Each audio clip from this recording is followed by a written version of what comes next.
नदियों और सरोवरों को भी देखना दुस्सह हो गया, केवल इसलिए कि जिसका इस सूर्य से अभिषेक हो रहा था वह निर्वासित हो गए।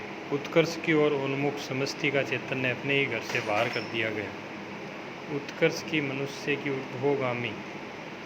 ऊर्ध्वोन्मुख चेतना की यही कीमत सनातन काल से अदा की जाती रही है। इसलिए जब कीमत अदा कर ही दी गई तो उत्कर्ष कम से कम सुरक्षित रहे, यह चिंता स्वाभाविक हो जाती है। राम भीगे तो भीगे, राम के उत्कर्ष की कल्पना न भीगे। राइटर कह रहे हैं कि राम भीगे तो भीगे, लेकिन उनके उत्कर्ष की कल्पना नहीं भीगनी चाहिए। वह हर बारिश में, हर दुर्दिन में सुरक्षित रहे। नर के रूप में लीला करने वाले नारायण निर्वासन की व्यवस्था झेलें, पर नर रूप में उनकी ईश्वरता का बोध दमकता रहे। कि नर रूप में उनकी जो ईश्वरता है उसका बोध चमकता रहना चाहिए। पानी की बूंदों की झालर में उसकी दीप्ति छिपने न पाए। उस नारायण की सुख सेज बने अनंत के अवतार लक्ष्मण भले ही भीगते रहें, उनका दुपट्टा उनकी अहरनिशी जागर न बीजे। शेष नारायण के ऐश्वर्य का गौरव अनंत शेष के जागर संकल्प से ही सुरक्षित हो सकेगा। इन दोनों का गौरव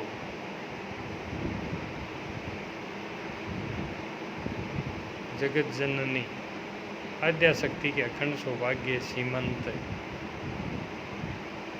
मांग सिंदूर से रक्षित हो सकेगा। उस शक्ति का एकनिष्ठ प्रेम पाकर राम का मुकुट है, क्योंकि राम का निर्वासन वस्तुतः सीता का दुहरा निर्वासन है। राम तो लौटकर राजा होते हैं, पर रानी होते ही सीता राजा राम द्वारा वन में निर्वासित कर दी जाती हैं। राम के साथ लक्ष्मण हैं, सीता हैं। सीता वन्य पशुओं से घिरी हुई विजन में सोचती हैं, प्रसव की पीड़ा हो रही है, कौन इस वेला में सहारा देगा, कौन प्रसव के समय प्रकाश दिखलाएगा, कौन मुझे संभालेगा, कौन जन्म के गीत गाएगा। कोई गीत नहीं गाता। सीता जंगल की सूखी लकड़ी बीनती है, जलाकर अंजोर करती है और जुड़वा बच्चों का मुँह निहारती है। दूध की तरह अपमान की ज्वाला में चित कूद पड़ने के लिए उफनता है और बच्चों की प्यारी और मासूम सूरत देखते ही उस पर पानी के छींटे पड़ जाते हैं, उफान दब जाता है। पर इस निर्वासन में भी सीता का सौभाग्य अखंडित है और राम के मुकुट को तब भी प्रमाणित करता है। मुकुटधारी राम को निर्वासन से भी बड़ी वैधता देता है। और एक बार और अयोध्या जंगल बन जाती है, स्नेह की रसधार रेत बन जाती है, सब कुछ उलट पुलट जाता है। बहुभूति के शब्दों में पहचान की बस एक निशानी बच रहती है।